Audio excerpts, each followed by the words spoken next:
नमस्कार दोस्तों, स्वागत है हमारे यूट्यूब चैनल चित परिचित सीजी न्यूज़ में।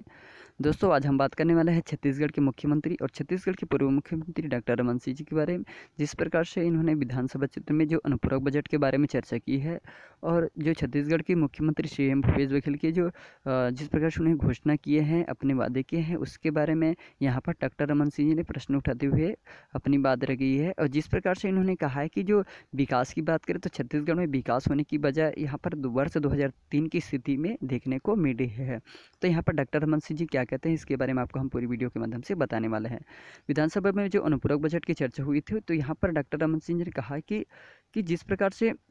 किसानों का आधा कर्ज माफ़ किया जा रहा है और 10,000 करोड़ कहाँ से लाएगी, और बिना किसी अतिरिक्त बजट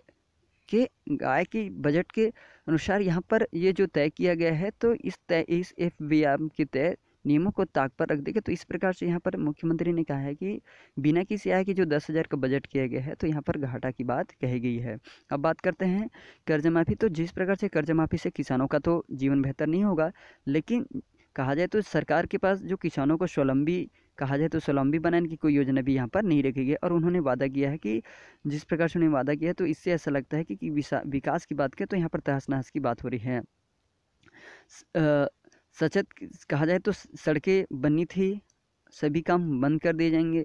और हो सकता है कि जो साल 2 साल में जो बात करें विकास के, तो ये भी काम रुक सकता है। और छत्तीसगढ़ में जो पिछले 18 साल में जो हुआ था विकास, उसे देखकर ऐसा लगता है कि आज की स्थिति वर्ष 2003 की स्थिति देखने की माहौल बन सकती है। तो विकास कार्यों को जो रोकने से ग्रामीण में जो स्थिति होगी, तो ग्रामीण स्तर के लोग होते हैं वो केवल अपने गांव स्तर के जो कार्य होते हैं, विकास कार्य होते हैं, उसी पर निर्भर रहते हैं और उसी के अनुसार काम करते हैं। तो इस स्थिति में विकास की यात्रा को विकास को देखते हुए ग्रामीण क्षेत्रों से ऐसा लगता है कि प्लान की संभावना बन सकती है। उसी प्रकार से डॉक्टर रमन सिंह ने कहा भी कि जो कर्ज माफ़ी सिर्फ कागजी में हो रही है, जब तक कि किसानों के कर्ज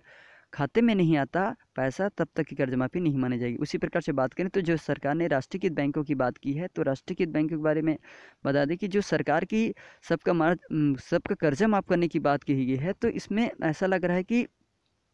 यहाँ पर इनकी ऐसा लगता है कि यहाँ पर कर्जा माफ़ करने की बात बस कागजी कार्रवाई, लेकिन अभी तक नहीं हो पा रही है। तो बिजली बिल की बात करें तो बिजली बिल भी हाफ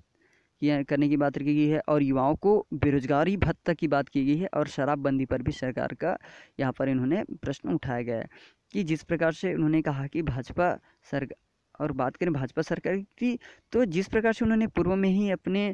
मुद्दे बनाए थे कि शराब को बंद करना है, तो यहाँ पर आज की स्थिति में ऐसा लगता है कि जिस प्रकार से छत्तीसगढ़ सीएम भूपेश बघेल ने जो पुराने गठित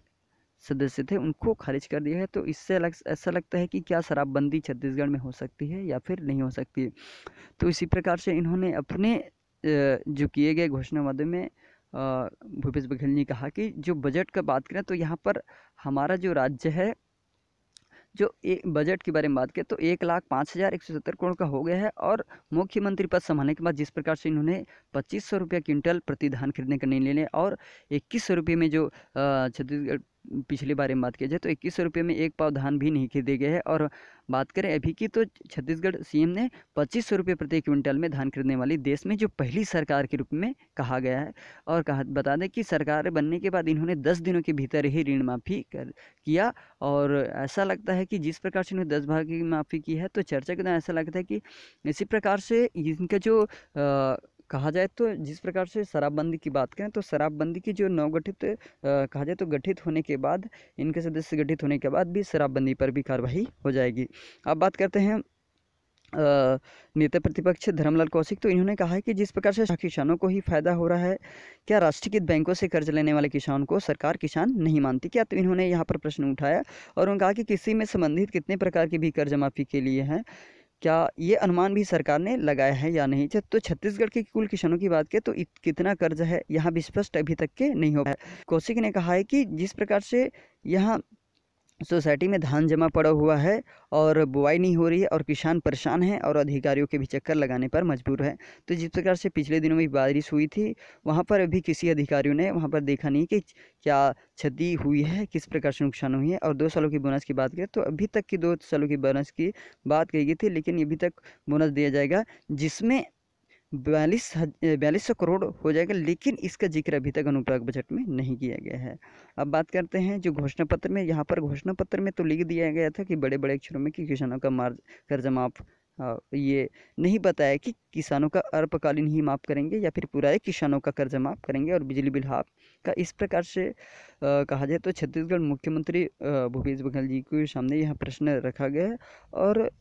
धर्मलाल कौशिक नेता प्रतिपक्ष के बारे में बात करें तो उन्होंने एक यहाँ पर प्रश्न उठाया कि जिस प्रकार से जो किसानों का कर्जा माफ है 2 सालों का रिक्त बोनस देने की बात की है, तो यहाँ पर 4200 करोड़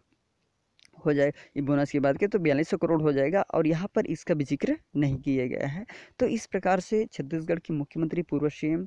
ने छत्तीसगढ़ सीएम भूपेश बघेल के ऊपर यहाँ बात रखी कि जिस प्रकार से इन्होंने वादा किया है विकास यात्रा की, तो विकास कार्यों के, तो जिस प्रकार से ऐसा लगता है कि यहाँ पर विकास ना होते हुए जिसमें लोगों के, गांव के लोगों को कहा जाए तो पलायन की स्थिति बन सकती है, जिस प्रकार से इन्होंने वादे किए हैं। तो ठीक है दोस्तों, ये रहा हमारा आज का मुख्य समाचार। फिर इसी प्रकार से नए समाचार पाने के लिए कृपया हमारे चैनल को सब्सक्राइब कर देना, ताकि हमारे वीडियो का नेक्स्ट नोटिफिकेशन आपको इसी प्रकार से मिलता रहे। फिर मिलते हैं दोस्तों एक नई वीडियो के साथ, तब तक के लिए जय हिंद, जय भारत, जय छत्तीसगढ़।